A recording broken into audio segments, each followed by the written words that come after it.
Bloomberg Audio Studios. Podcasts, radio, news. This is Masters in Business with Barry Ritholtz on Bloomberg Radio. This week on the podcast, another extra special guest. Tony Kim is managing director at BlackRock, where he heads the fundamental equity technology group, helping to oversee all of the active technology investments BlackRock makes, in addition to being a portfolio manager and running a number of mutual funds and ETFs. He is just a world-class technology investor who understands the sector like few other people do. Not only has he put up a very impressive track record, his entire approach to the ecosystem of technology, covering everything from robotics to AI to software to semiconductors, is really quite fascinating. If you're at all interested in technology, in AI, in the process of thinking about tech investing, then you're going to find this conversation to be absolutely fascinating. With no further ado, my discussion with BlackRock's Tony Kim. Thank you, Barry. It's a pleasure to be here. Pleasure to have you. So let's start out with your background. Bachelor's in Industrial Engineering from University of Illinois, and then an MBA from Columbia. What were the career plans? Career plans, yeah. First of all, thanks for having me. Your show title, Masters in Business. I am no master in business. Well, you have an MBA, so you automatically qualify. Yes, for sure. That's a master's, right? Yeah, that's true. That's true. Yeah, the origins of the career. You know, I grew up in the Midwest. Mm-hmm. It's the first phase of my life. And growing up in the 80s in Illinois, I'm from Korea, actually. But so the natural, I was a STEM kid. Mm-hmm. And that kind of propelled me into the engineering side. But I always had other interests outside of that. But the reason I went to Champaign, we were all from the state of Illinois, and my siblings and I all went to school in the state of Illinois, and I gravitated initially to engineering, and that's mm-hmm. kind of that got into that, and then eventually I ended up in New York, and then transitioned into finance. We're going to talk about that transition in a minute, but before we get there, you really begin your career as an engineer at Rockwell Automation. Yeah. What did you do there? This is first job, right? First real job out of school. It really it was the first entree into a company. Not only a company, this was a automation company that's often known for works with many industries, but helping automate. I was working on projects to automate manufacturing. They had these things called PLCs, which are basically industrial computers with sensors, with drive systems, motor control, robotics, and all of these things. And then you package them together, and you work with many different kinds of manufacturing companies in the early days of automating manufacturing mm-hmm. processes across many industries. So that was my first entree in seeing the diversity of the manufacturing base in this country. Mm-hmm. I was working on the East Coast, and everything from like pharmaceutical to automotive to what a distribution network looked like, what tier 1, tier 2 kind of systems integrators were, with the technology of automating manufacturing. And so we work on different projects and see across a lot of industries. But I realized I didn't want to, I had other ambitions, and this is what led me to going to graduate school. So let's talk about some of those other ambitions. You end up doing investment banking in New York in the mid-'90s. Yes. What was the transition from being an engineer/operator to an investor? What was that like? Well, when I went to Columbia, I worked in an engineering company, and I thought I wanted something a higher level, more strategic in nature. And I actually thought I wanted to try to get into consulting. That's a classical role for a MBA. None of the consultants would have wanted to hire me, but somehow the investment banking side found me, or I found them. And it was an engineering. Here's a guy from engineering with engineering background. And at the time, those were the early days of pre.com. And it was a new emerging industry. And so I think they saw that linkage between some technical expertise with finance, maybe working with that industry. So that was, but the finance is what pulled me in on the investment banking more so than the consulting because of that angle, I think. And your timing was perfect. The 1990s, perfect, yeah. Great time to be doing iBanking and technology. Tell us about some of the transactions you saw late 90s, early 2000s. What sort of deals were you working on? Yeah, just that transition. I was originally hired by S.G. Warburg, which was a British investment bank. They got acquired, and then after that became Warburg Pincus. Is that right? That became SBC Warburg, and then UBS bought SBC, and then UBS Warburg, and then the Warburg name went away. But I was there right at the time when Warburg was acquired, and that transition, I joined Merrill Lynch. Mm-hmm. And then Merrill Lynch said, "Go west, young man." Right. Okay. So I remember Merrill Lynch during the 1990s was absolutely a powerhouse, or at least became a powerhouse towards the back half of that decade. Yeah.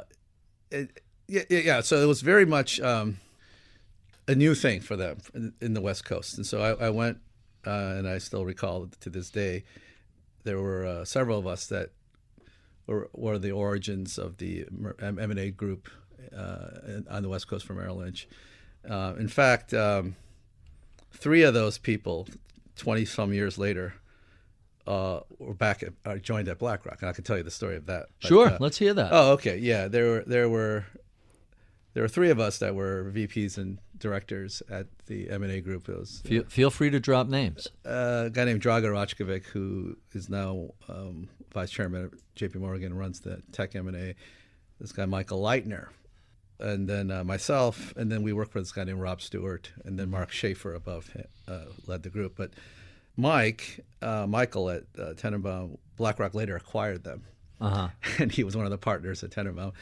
And then recently BlackRock bought GIP, and then Rob is one of the partners at GIP. So 3 of the 4 of us, Rob, myself, Michael, all ended up at BlackRock in some form. Let's get the band back together get the band. See if we Drago did not. Drago still is at JP Morgan right now. But those were the original days. And then, the transactions, this was pre.com, and, the internet was just getting going. Are you talking early 90s or mid 90s? Mid to late 90s. Like I remember being on a trading desk in 96 when the Netscape, and I was not allowed to trade it, when the Netscape IPO happened. Yeah. That was really what kicked off a giant explosion. Were you there around that time? Yes, in that time. And these were the deals when Cisco was going crazy. Mm-hmm. And there were, there's so many transactions in networking. There was the optical communications boom, some of the original software and internet assets. And so I did transactions in this, especially a lot in the networking, telecom. I remember working on 1 or 2 software deals, and I did that for a while. And then I decided to leave investment banking, where I learned a tremendous amount, especially the the strategic nature of looking at industries and companies, and of course all of the financial acumen, the rigor of doing very intensive financial analysis. But you're always working at the behest of a client, right? You're working on it was transactional related, and this is when I decided to go and take a career path change to the investment side. So tell us what that transition was like. What is it like going from transactional M&A on the West Coast to, no, I just want to find companies, public and private, and invest capital in them? Yeah, I think that was a transition. The financial analysis is the same, effectively.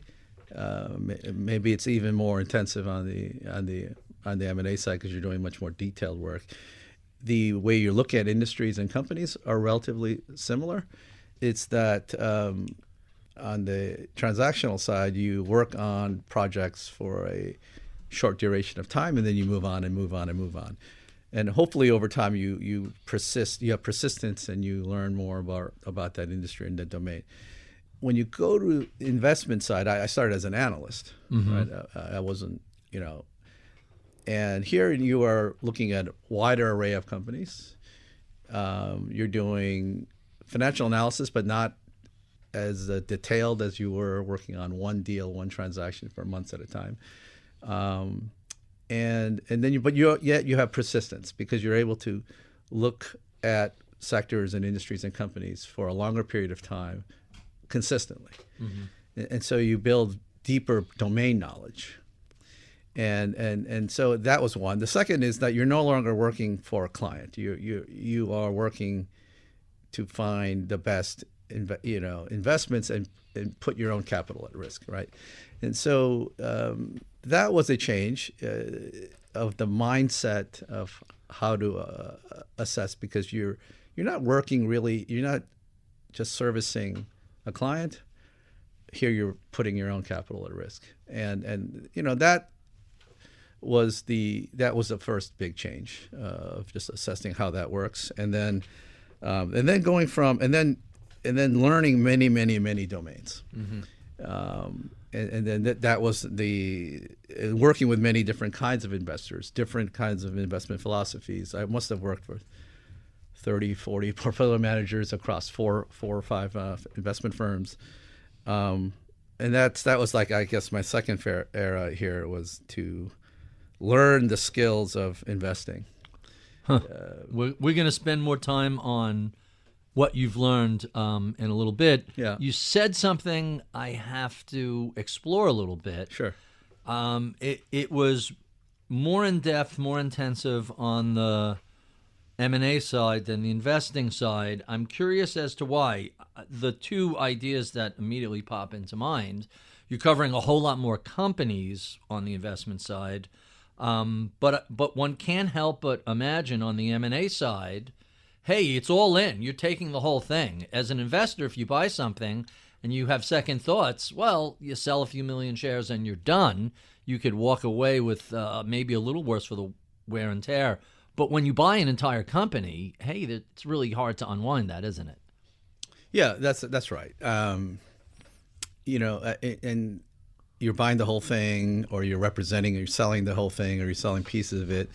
And you're working on one company and another maybe two companies at a time, and you want to get every number right, every comma, every nuts and bolts to as much detail as you can. So the precision and the accuracy and the information fidelity is much higher, because that's what you're just working on, that one company, that one transaction, versus, like you said, you're looking at hundreds of companies, and you can make a decision with the push of a button and sell or buy. And so the time spent on that analysis will invariably be less than the time spent on this one definitive transaction. Really, really interesting. So you've been at BlackRock since 2013. Obviously, passive has been a huge success for BlackRock. You're on the active side. Is there any crossover? Do you get pulled into any discussions from, any of the big BlackRock ETFs, sector funds, passive indexes? So the passive industry, passive part of BlackRock is separate to the active part. I guess what would be one trend is that we are also launching many active ETFs, which is the container in which most of the passive funds are traded at. And then there's like passive decisions. A lot of the passive indexing is now an active decision, I guess you could say. That's it always has been. It always has been. Right? Yes, that's right. It's hey, we're going to make it market cap index. That's an active decision. Yeah. We're gonna cap Apple, Nvidia, Microsoft at X percent. That's an active decision. Right? There's lots of active decisions. People don't realize there's quite a bit of active in their passive. Yeah. So now we're joining that party as well. We have now active ETFs. We launched 2 recently, one on the AI side. So where we feel that dynamism, like especially an industry that is in rapid change, like in AI, I think you need a lot of adaptation, flexibility, because things are changing so rapidly. So I want to stay with that. We're going to talk about the multiple ETFs you actively manage. But generally speaking, after passive captured more than half of the mutual funds and ETF assets, there has since been an explosion of active ETFs as well as mutual funds. Some are thematic, some are sector-based, but they all have in common that it's not relying on a passive index. What are your thoughts on the future of active management in the ETF space? Well, I think the future of active management, as you correctly pointed out, I think there are generic sections of the market where it is the broad market exposure, S&P. Those, I think, continue to be under pressure as it moves to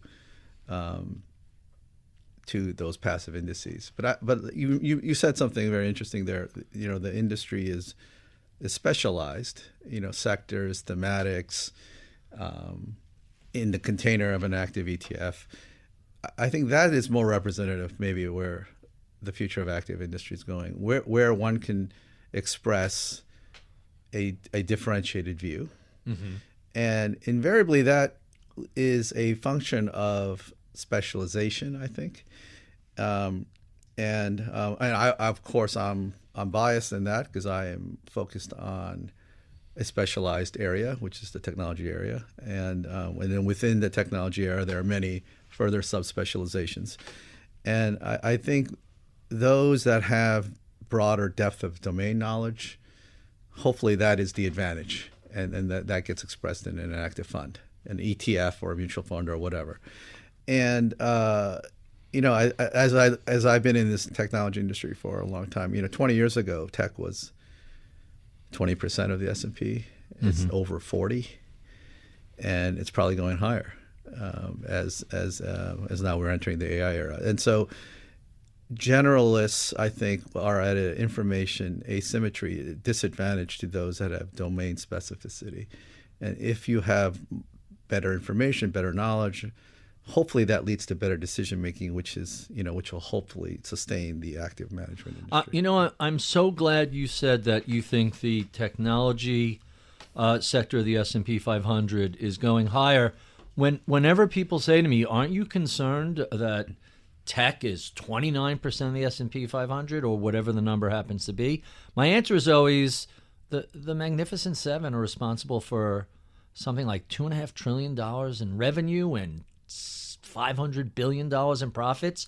I'm shocked it's only 29%. Why isn't it half of the S&P 500?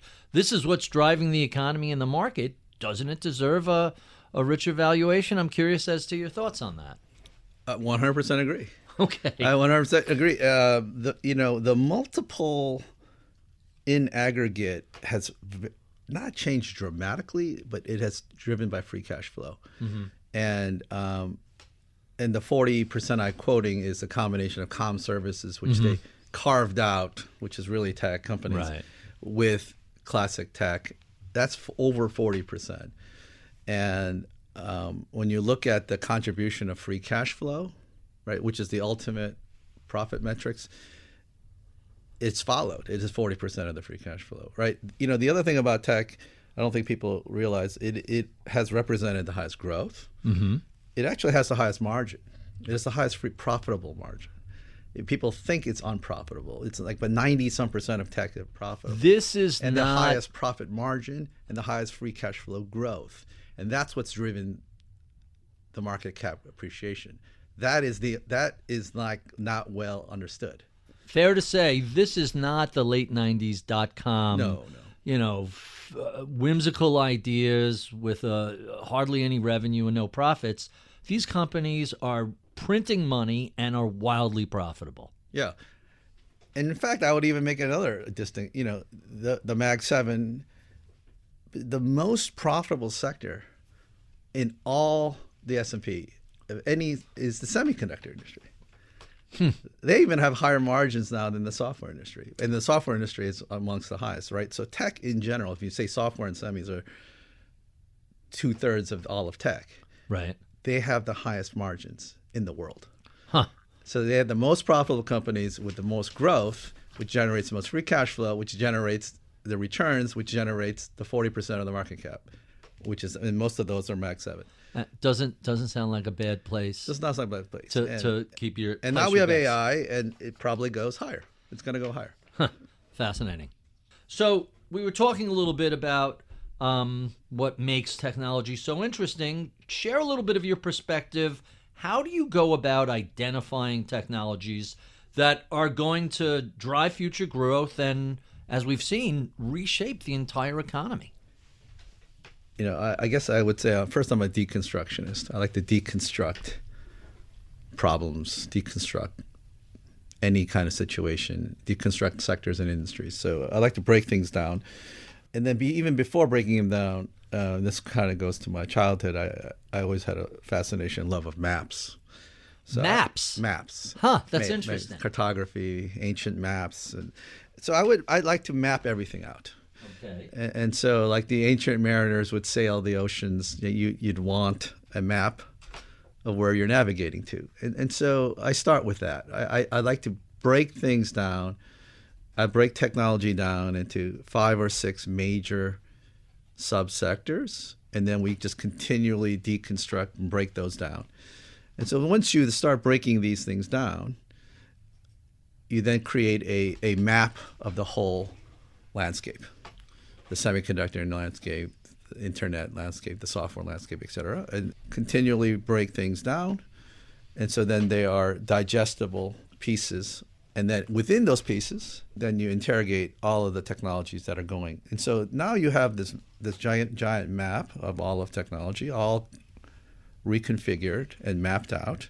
And then you go into detail. And then this way you start, it's kind of like a battlefield commander looking at a giant war map, and you see hotspots. This is hot, this is cold, this is hot, this is cold. And then you have systematized a way of looking at all of those different categories and technologies and subsectors. And you know all the companies that are there, you know the competitors there, and then you're observing what's hot and what's not.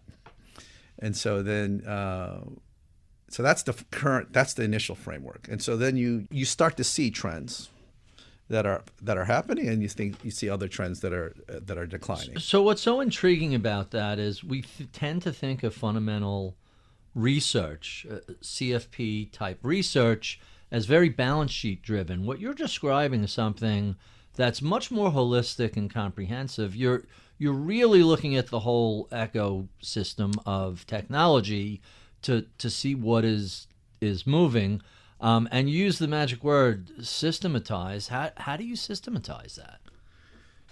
Is it just identifying what is on a mathematical basis popping its head up? Yeah, I think if we use AI as a great framework, as a test, as a case study. Mm-hmm. So if I were to frame technology industry as we have this hardware industry, and inside the hardware industry, there are many categories like smartphones and robotics and servers and things. And then there's the semiconductor industry. There's different kinds of chips, accelerator chips, memory chips, foundry, logic, analog. And then let's say the software industry, there's security and applications, infrastructure, et cetera. And once you have mapped all of these things out, and you know where all the companies or all the bodies are buried, and you know who's competing with whom and who's working on what. Along comes AI.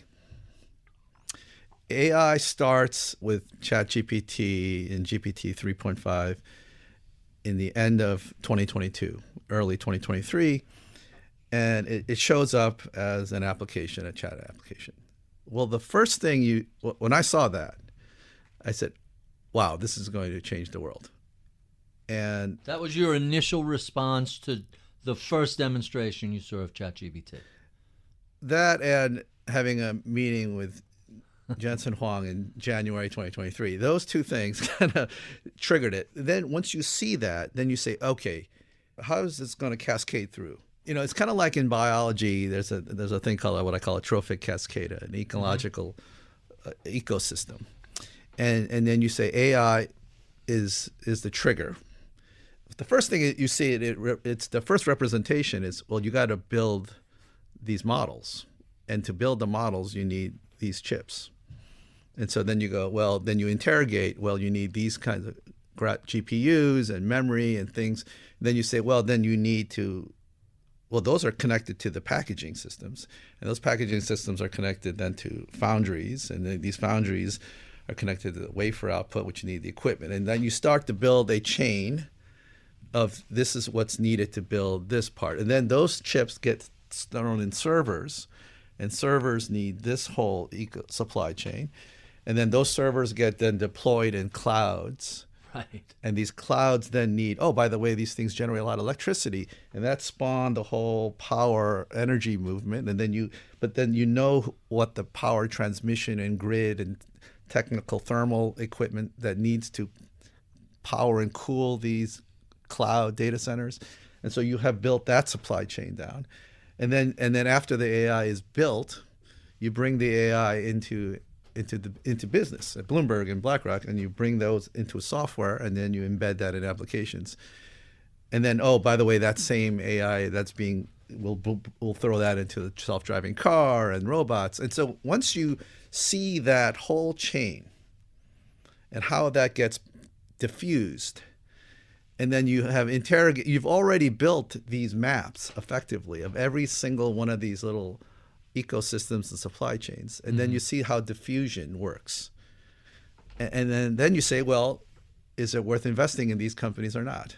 And that's when then you get into the financial analysis. Of really interesting. So I'm hearing infrastructure, which is everything from power to cloud to database to intelligence, which is the modeling. That's right. And then software, tools, applications, solutions. So this isn't, I think people tend to think of, oh, AI, that's NVIDIA.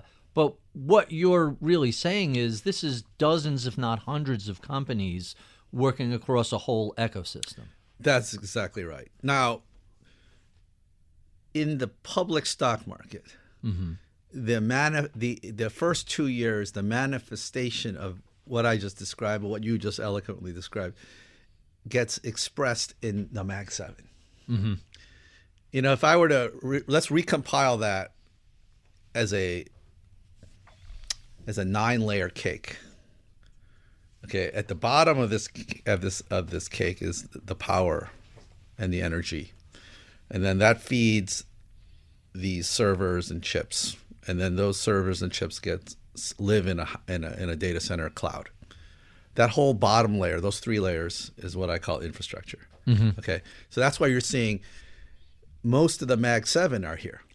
So that's Google and Amazon and Microsoft, to say the very least. And now Tesla's building AI cloud centers, right? And then above that layer, let's call it that's the models and the data. Mm-hmm.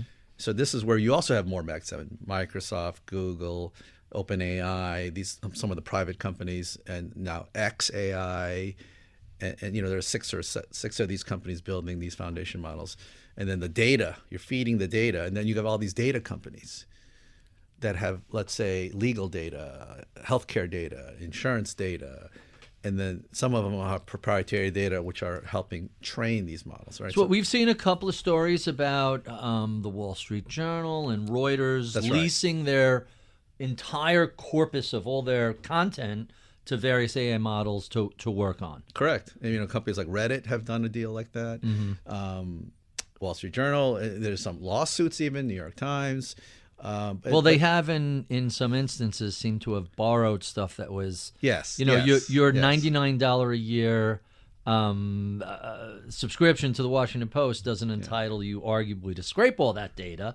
But hey, they're cutting checks and cutting deals, and I think everybody just wants their piece of the pie. That's right. And then there are some companies, you mentioned Thomson Reuters, which was, they run one they have one of the biggest legal data sets, and they control that legal data. And then they're putting AI on top of that. So that's that intelligence and the data layer. And then above that layer, you have the applications, the tools and data infrastructure, and then the services, the human IT labor to implement and to the AI. Give us some names. I have a couple of things on my phone. What do you like? Oh, on the app side. Yeah. I mean, I'm ususing Perplexity. I use Perplexity. It's so clean and so simple. I love Perplexity. I love ChatGPT. They're slightly different. Slightly different, right? Yeah. Just the output, Yeah. but they're still. And I'm finding far fewer hallucinations than I used to. Yes. Like I had Bill Dudley from the New York Fed who was born in the late 1950s, and ChatGPT mentioned he happened to be a linebacker for the Detroit Lions in 1952. It took it a while. Then there was a guy named Bill Dudley who was it took it a while for it to figure out, like after a certain period, that eventually got cleaned up. Wait, if you're born in 57, you're probably not a pro football player in 55. But it definitely took months for it to kind of somehow recognize that. Yeah, and that's on the consumer side, and there'll be a lot more consumer apps coming. Companies like Apple have this Apple Intelligence, right? If anything, they're absolutely locked in on your privacy, but they're going to know you the best, and so there will be AI assistants coming. I hope it'll be better than Siri, which was a huge disappointment. For sure. But I would trust an Apple agent. You would, exactly. To be able to say, hey, make dinner reservations for Friday at this restaurant. Here's my calendar, and invite Bob, Smith, and Mary, and hopefully it can manage that. Absolutely. And even more things, even more difficult than, let's say that. Like, oh, I need to help I need to do my taxes. I want my taxes helped. I'm skeptical on really complex things, and at the same time, I just read yesterday the latest comparison of AI diagnostics versus doctors. AI just moved ahead. They moved ahead on things like X-rays and MRIs a while ago. Correct. But now on here's 20 data points, diagnose this illness, it just moved ahead of the accuracy rate of human doctors. Yeah, you said exactly. The complexity of the tasks will only go higher in terms of what they will be capable to do. And so, and these AIs are following, these what we call these scaling laws of scaling intelligence. But the things that they will be capable of, it's not just booking a restaurant. It'll be doing very complex tasks. And so we are just at the very, very, very beginning of that. That's really fascinating. So given the mapping you do of the whole ecosystem, and then the dive into the financial background, what strategies do you then use in saying, okay, I understand the whole ecosystem, I understand the various balance sheets of these companies. How do you then pick which stock you want to own? So I have certain small, rules, I guess if you could call it that I've or observations that I've made over many years, especially in tech, right? Because this is a very dynamic industry. One of those is like, there's a power law. Mm-hmm. I believe in power laws, and it seems like every industry I've ever looked at, there's number one, a number two, and then maybe a number three. So very fat head, and then a long minor let's tail. just say 50% market share number one, 25 number two, and then cats and dogs. Right. Winner takes all. Winner takes true most. Everywhere. And it doesn't matter if you're selling frozen pizza to search advertising. Okay, these power laws, and then but the thing is that you could have power laws that apply to hundreds of categories, right? It doesn't have to be all encompassing in one. And so when I look at tech and all those different categories, I firmly believe in these power law concept that you want to be betting on number one or number two, especially number one, like not even number two. You want number one, ideally. Right. And so and so in many cases, there are already existing players, okay? And so if they are already existing players, and then their hegemony is not being challenged, that's kind of an easy answer. You keep riding the wave. And that's why people are always complaining about Mag 7. You anticipated where I was going to go next. Yeah. What you're essentially saying is Mag 7 is, they're focusing on the number 7 while ignoring the magnificent side. You want to be in the number 1 stock everywhere, which is going to naturally force the crowd investors to the top 5, 10, 15 companies. And that's exactly what's been happening. The strong get stronger, unless there are signs of weakness, right? Mm-hmm. If there is it competition? Is it missteps by management? Is it some new disruptive technology that thrusts the winners aside? Yeah. What do you look for to say, hey, XYZ has been killing it for 5, 10 years, but their run is over? That's exactly right. Usually, these companies do not get disruptive, but on occasion they do. I think the most obvious one recently was the ascendancy of NVIDIA versus Intel, right? For 30 years, Intel ran Legion, and then there was a transition. There are several reasons, but there was a transition to accelerated computing from CPUs, and then they've lost leadership on Foundry to TSMC, and then mobile they lost. They didn't engage in mobile, and so there are times where companies, different transitions, like if Microsoft did not pivot to the cloud from Windows, right, and the government went after them on Windows.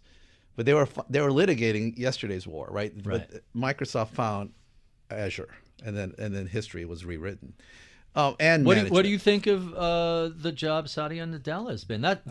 People forget that's got to be one of the great, right? great CEO, and what he has mastered in the history of business. Microsoft was dead money for a decade. I know that sounds ridiculous to say. I know people don't remember that. Yeah. Not that Ballmer was a terrible CEO, but he was a founder and maybe just wasn't nimble enough to see the next generation. He was, like many founders, they're stuck in Microsoft 1.0. Yes. And Nadella is, I don't know, maybe he's 3.0 or 4.0, but yeah, definitely. It's got to be one of the greatest business turnarounds in history that doesn't get that much enough recognition. In my opinion. I totally agree. So they have this power law concept. Going back to your idea, the other one is you need a second act. Mm-hmm. You need multiple acts. If you even look at these great companies, right? Microsoft, for example, you had the Windows, and then you had a second act, which is Azure. Right. And Azure has been driving the company, right? Even Apple found the iPhone after Mac, right? And so you need companies that have, and then Amazon, I don't even know how many acts they've had. They have so many different acts, right?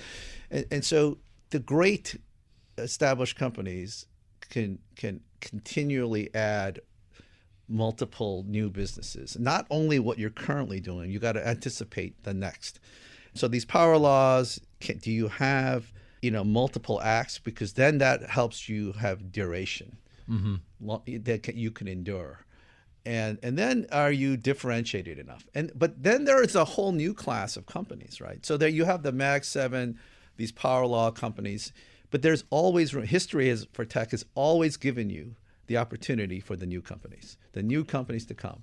And so it's really the combination of let's continue to ride the power laws of the established companies, and then let's find those new companies that can rise and become the new challenger. So it's that those are the two components of a technology fund. Absolutely fascinating.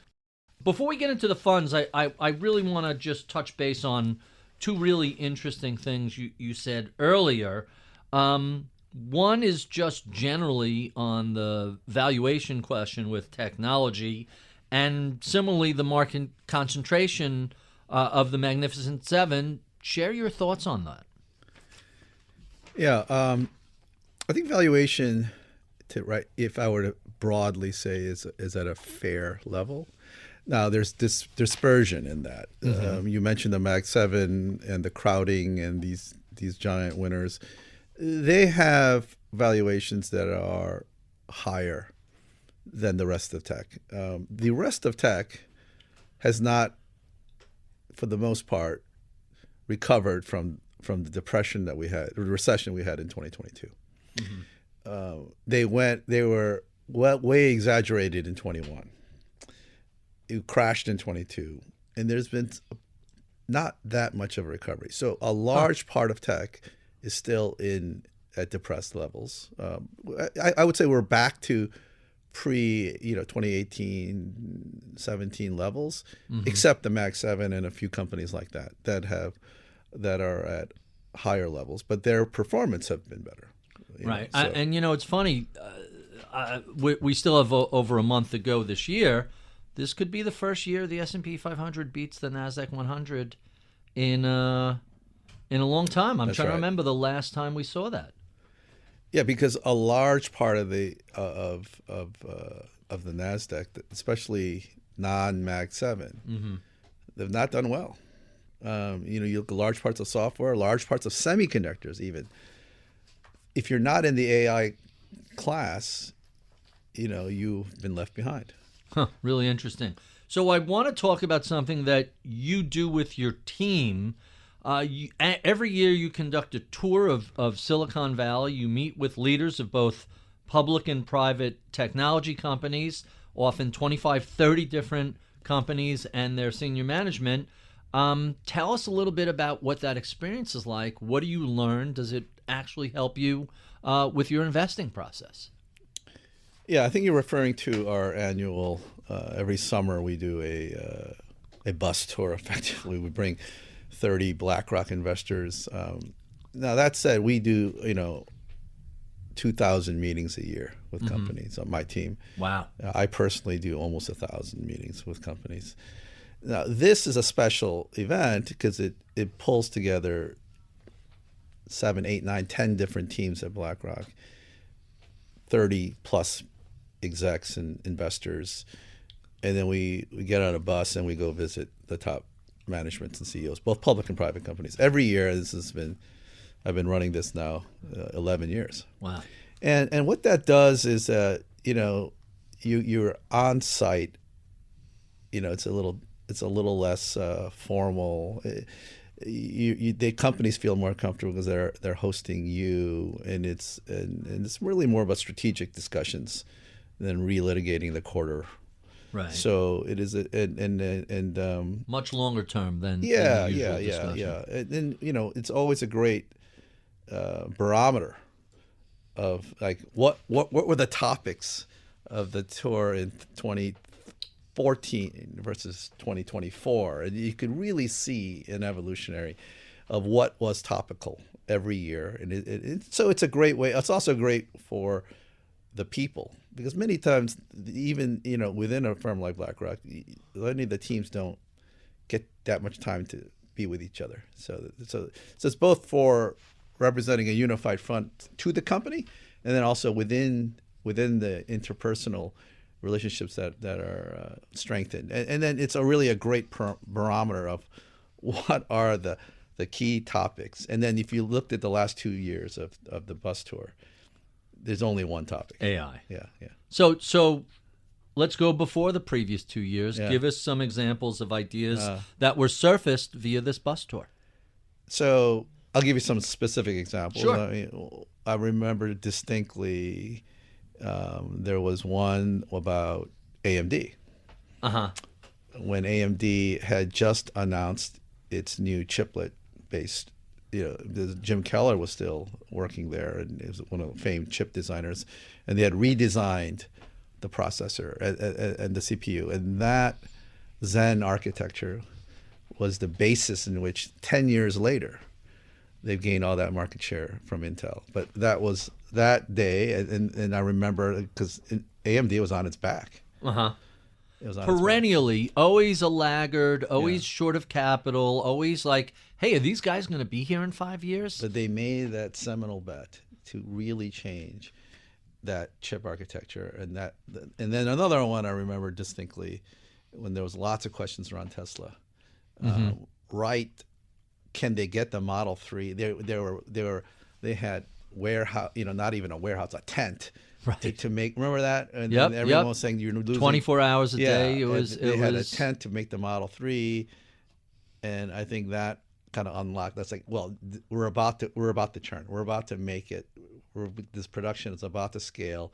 And that was another seminal moment. So you have these events like that come through. Let me ask you, relative to Tesla, an ecosystem question. So for the longest time, Tesla had the market all to itself. Recently, I saw a chart that showed for the first time Tesla's market share dropped below 50%, not because their sales have fallen, but because there's so many other players in the EV space.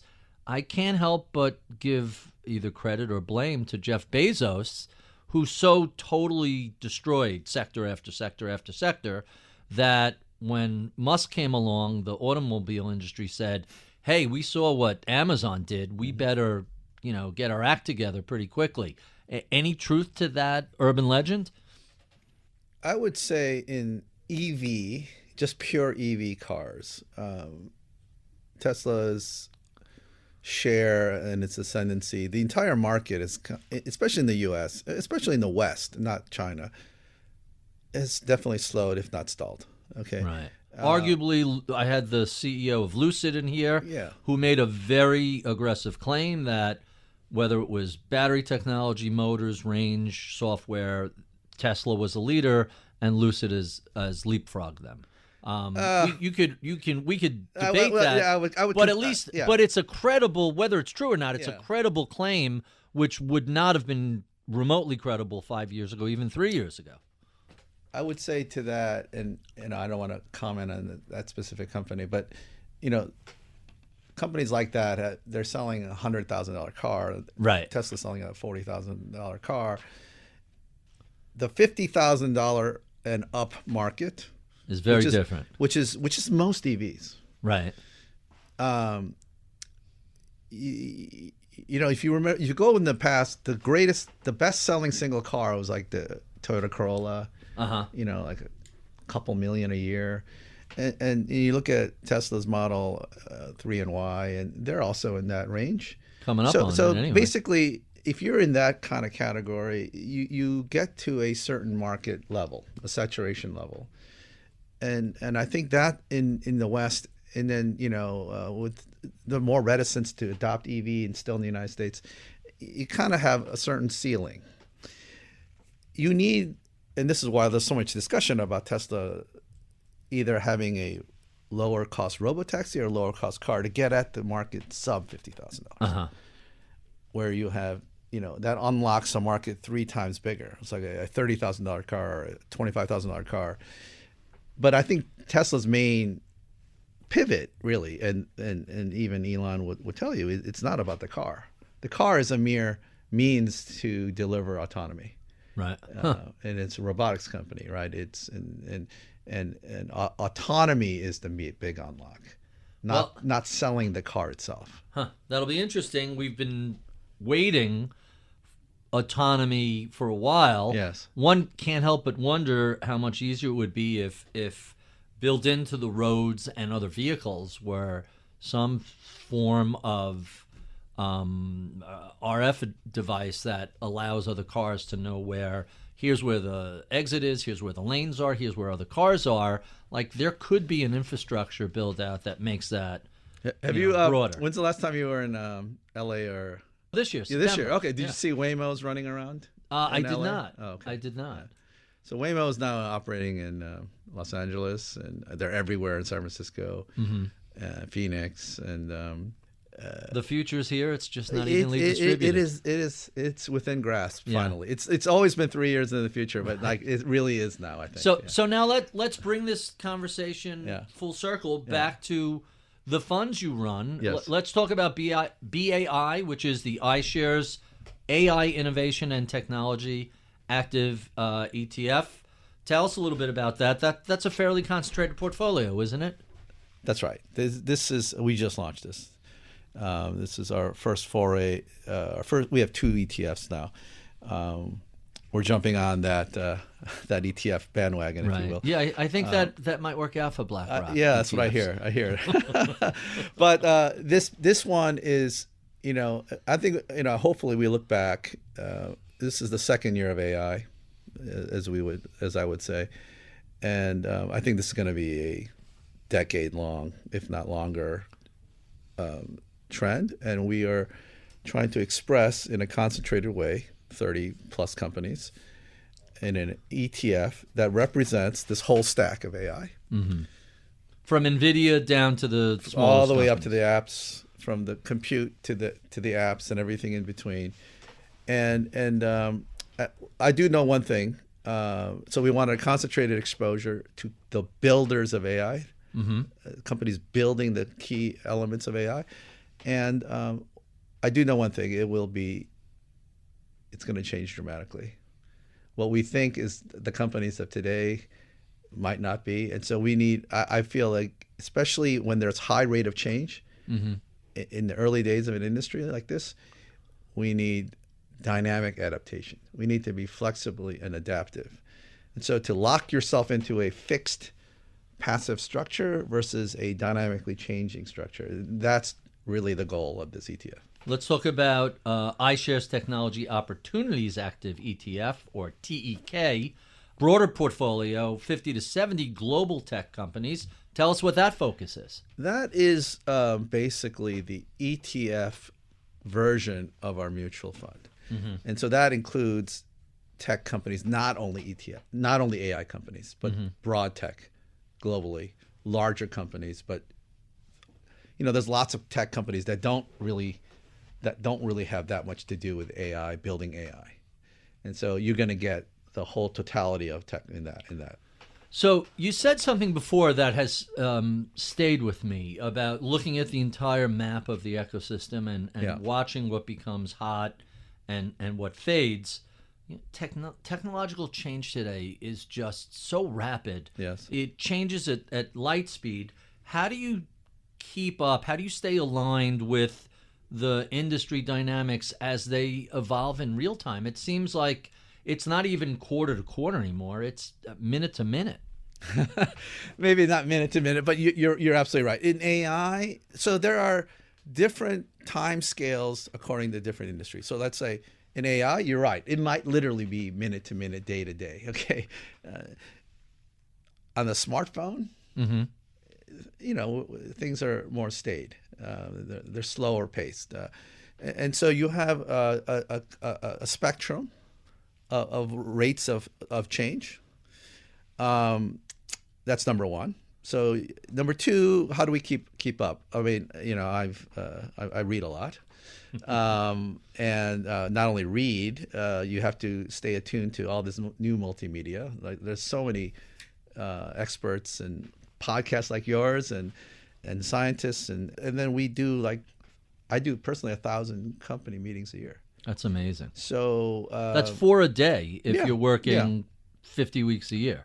Yes. I mean, yes, I do many meetings a week. Huh. So, and so then you assimilate all this information, and then I'm always doing the calculus. Who's winning, who's losing? Who's winning, who's losing? What's changing, what's not?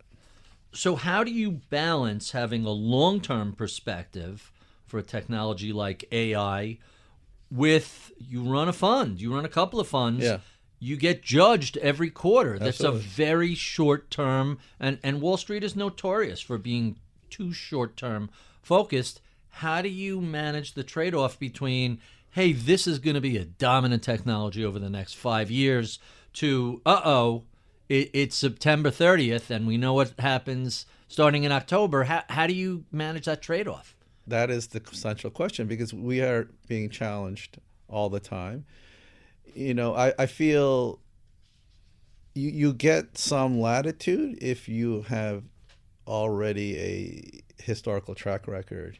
So, for example, 2022 was just brutal, hell on earth for tech. It was, not only was it hell on earth for tech, it was the first year in over 40 years where both stocks and bonds were down double digits, like once every half century.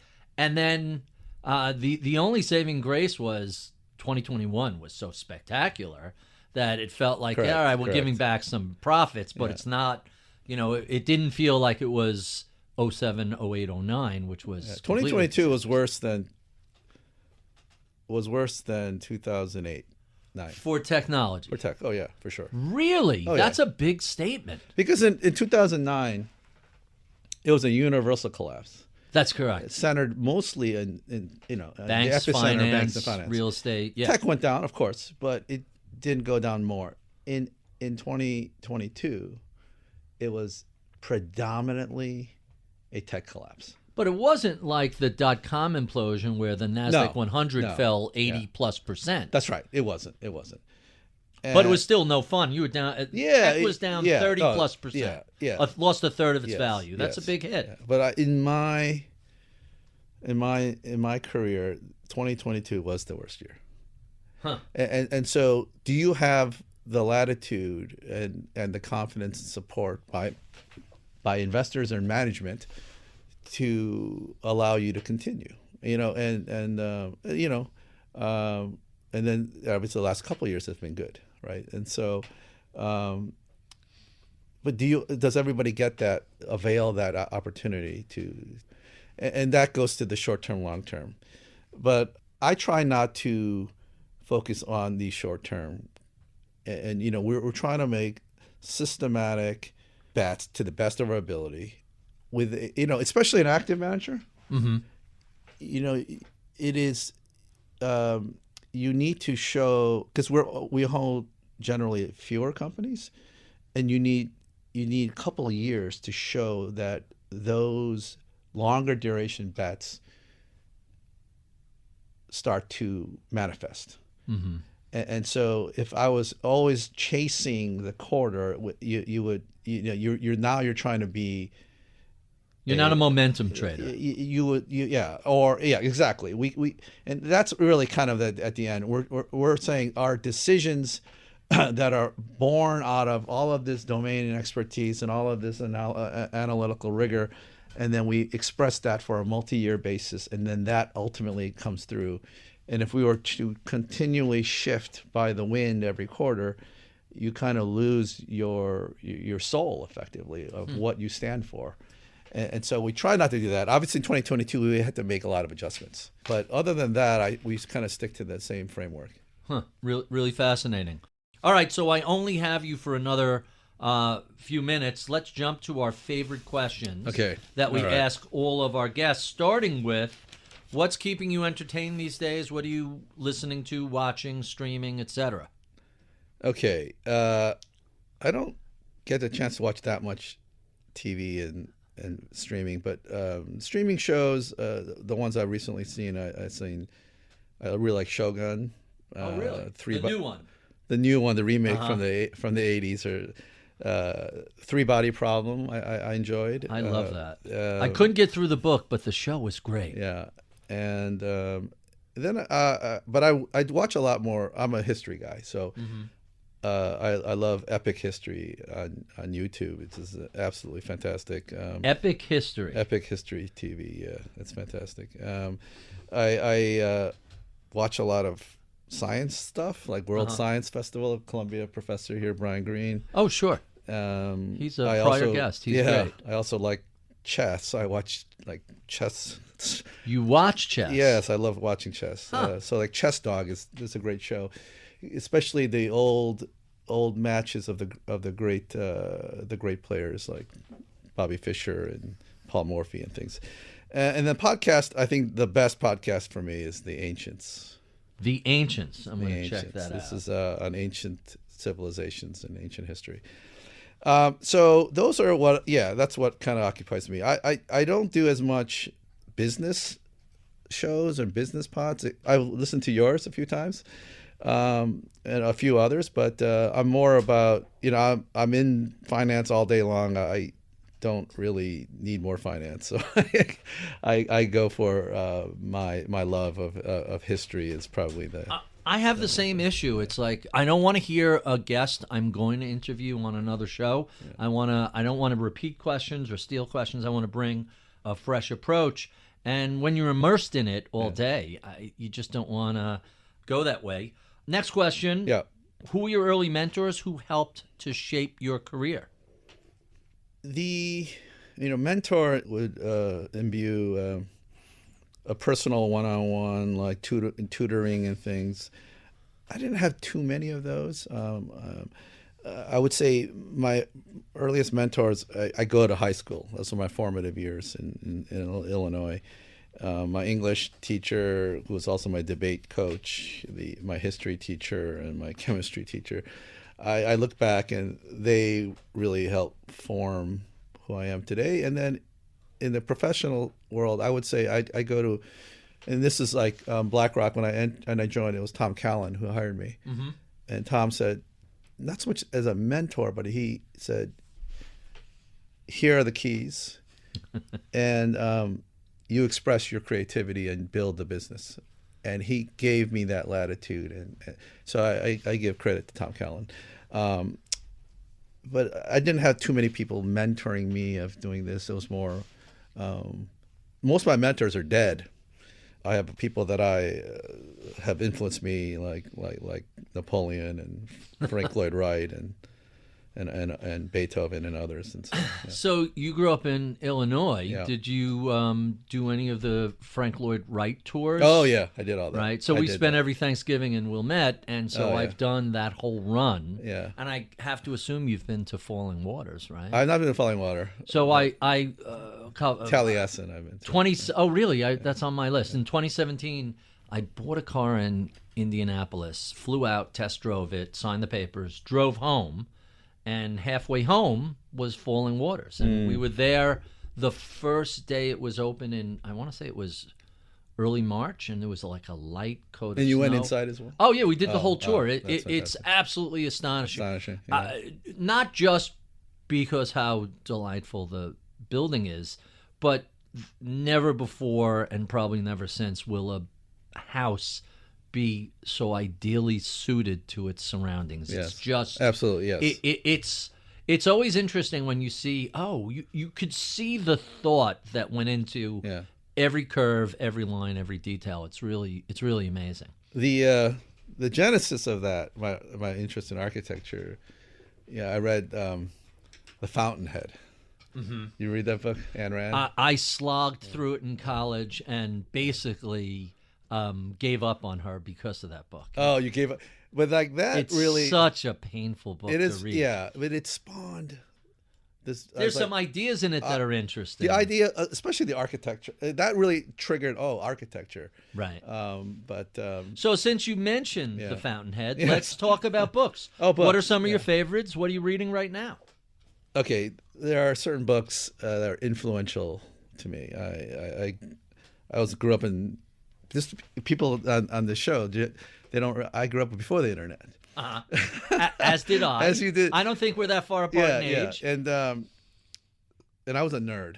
I was a total nerd. Same. And so the Lord of the Rings and Tolkien. I knew you were going to go there. Oh, how did you know that? Because that was I reread The Hobbit and The Lord of the Rings every summer throughout my teen years. Oh my God! Yeah. And someone just told me that the character actor who played Smeagol, yes, in the movie, yes, actually narrates the book on the Audible version, and people have told me it's not like listening to a book on tape. It's like a full radio play that he does voices. That's right. It's supposed to be fantastic. Yeah, I loved it. And then I went really deep. The Silmarillion and the 20,000-year prehistory to the Lord of the Rings. I went that. How far afield did you go in sci-fi? Heinlein, Philip K. Dick, C.J. Shera. Not only C.J. Shera, but Pride of Shanur. Strong recommend. Pride of Shanur. Pride of Shanur. Shanur. So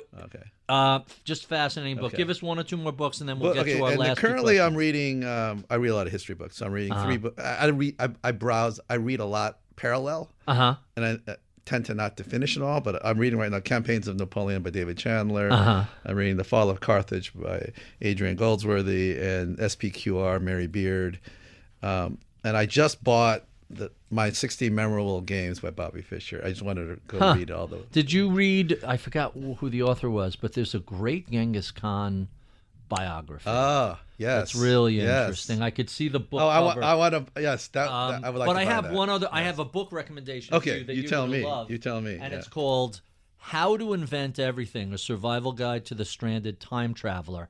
And it's just a history of technology, but they use the whatchamacallit. The cheat is they're using the guide for time travel as, hey, if you ever get stuck in ancient history, here are the tools you can build, and here's how you should do it. And it's just a history of technology 10,000 years ago to today. Absolutely fascinating. 10,000 years ago. Right. Going back to the invention of glass, the invention I like to collect some of those ancient artifacts. Oh, that sounds like fun. So, all right, so I only have you for 2 minutes. Let me get to my last two questions. Yes, last two questions. Like, that's the problem with sci-fi geeks. You can Yes, just okay. I didn't know you were a sci-fi geek. Oh, absolutely. Yeah. What sort of advice would you give to a recent college grad interested in a career in technology investing?